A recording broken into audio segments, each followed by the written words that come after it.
नमस्कार किसान बंधुओं, स्वागत है आपका हमारे चैनल खेती बाड़ी दर्शन में।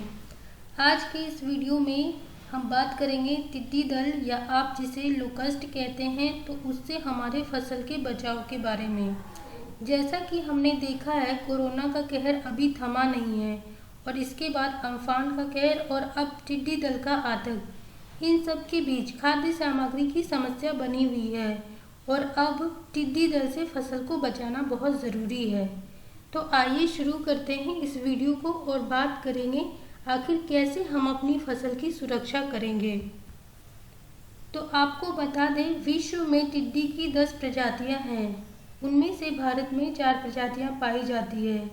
इन सब में रेगिस्तान टिड्डी सबसे भयंकर है और हानिकारक है। जब वे अकेले रहते हैं और साधारण टिड्डी की तरह व्यवहार करते हैं तब उन्हें एकाकी या सोलिटरी अवस्था कहते हैं, लेकिन जब ये साथ समूह या झुंड बनाकर रहते हैं तब उन्हें सामूहिक या ग्रेगेरियस अवस्था कहते हैं। यदि प्रत्येक लोग मिलकर इस संबंध में हाथ न बटाया तो ये फसलों को इतनी भयंकर तरह हानि पहुंचाते हैं, इसके कारण भूखमरी या अकाल की समस्या भी उत्पन्न हो सकती है। फलों एवं सब्जियों पर टिड्डी दल का खतरा मंडरा रहा है। यह राजस्थान हरियाणा से होते हुए झांसी पहुंच गए हैं। इसके आगरा, मथुरा, कानपुर में आने की आशंका है। सरकार द्वारा इसका अलर्ट भी जारी किया गया है। ये दिन में उड़ते हैं और जबकि शाम को फसल, सब्जियों या फलों के पेड़ों पर डेरा जमा लेते हैं और रात भर में फसल चट कर डालते हैं। एक टिड्डा अपने वजन से 1.5 से 2 गुना अधिक भोजन करता है। आगरा और झांसी के बीच में अभी टिड्डियों का दल पहुंचा है। हवाओं के रुख पर निर्भर करेगा कि दल कहां मुड़ेगा। बहरहाल इसको लेकर अभी आसपास के राज्यों के किसानों को खतरे का अलर्ट है, इसलिए उन्हें सावधान रहना पड़ेगा। टिड्डियों का दल तुरई, लौकी, लोबिया, आम, उर्द, मक्का जैसे फसलों को नुकसान पहुंचा सकता है। तो अब आपको बता दें कि इसकी पहचान कैसे करनी है।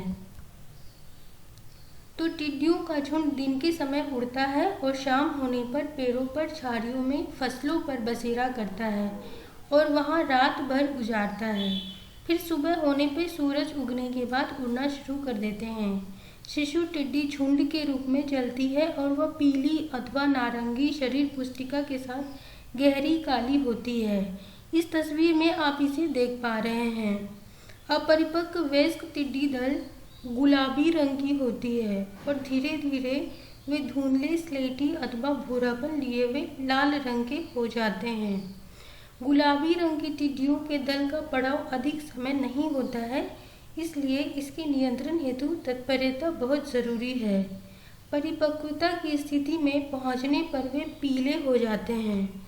पीले रंग की टिड्डी अंडा देने में सक्षम होती है, इसलिए पीले रंग की टिड्डी दल के पड़ाव डालने पर पूरा ध्यान रखने की आवश्यकता है, क्योंकि पड़ाव के बाद टिड्डियां किसी भी समय अंडे देने शुरू कर देती है। अंडे देते समय दल का पड़ाव उसी स्थान पर 3 से 4 दिन तक रहता है और दल उड़ता नहीं है।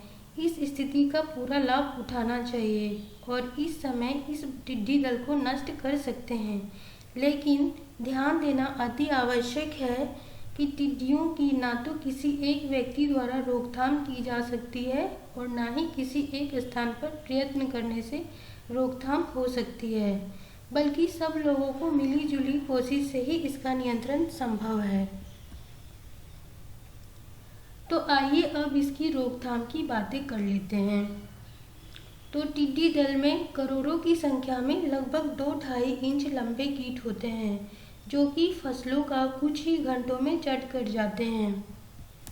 अतः किसान भाई, अगर आपके खेतों में टिड्डी का प्रकोप हो गया हो तो एक साथ इकट्ठा होकर टिन के डब्बे बजाएं, शोर मचाएं। आप अपने खेतों में आग जलाकर या धुआं करके, पटाखे फोड़ के या थाली बजाकर या ढोल नगाड़े बजाकर आवाज करें। ऐसा करने से टिड्डी दल हमला नहीं करेगा। दूसरा उपाय यह है कि इसके लिए आप कीटनाशक रसायन जैसे क्लोरोपाइरीफॉस 20% या साइपरमेथ्रिन या लैम्डासाइहैलोथ्रिन 5% का छिड़काव करें। यह टिड्डी दल शाम को 6 से 7 बजे के आसपास जमीन पर बैठ जाता है और फिर सुबह 8 से 9 बजे के करीब उड़ान भरता है। अतः इसी अवधि में इसके ऊपर कीटनाशकों का छिड़काव करके इनको मारा जा सकता है। और चौथा उपाय है कि टिड्डी दल हमेशा बलुई मिट्टी में अंडे देता है, तो ऐसे में किसानों को खेतों में पानी भर देने व जुताई कर देने से भी इससे बचा जा सकता है। आई होप आपको हमारा ये वीडियो पसंद आया होगा। प्लीज़ इसे लाइक सब्सक्राइब ज़रूर करें और अपने दोस्तों को भी शेयर करें। साथ ही बेल आइकन दबाना ना भूलें ताकि हमारा नया वीडियो सबसे पहले आप तक पहुंच सके। धन्यवाद दोस्तों। तो मोर अपडेट के लिए बने रहें हमारे चैनल खेती बाड़ी दर्शन पे।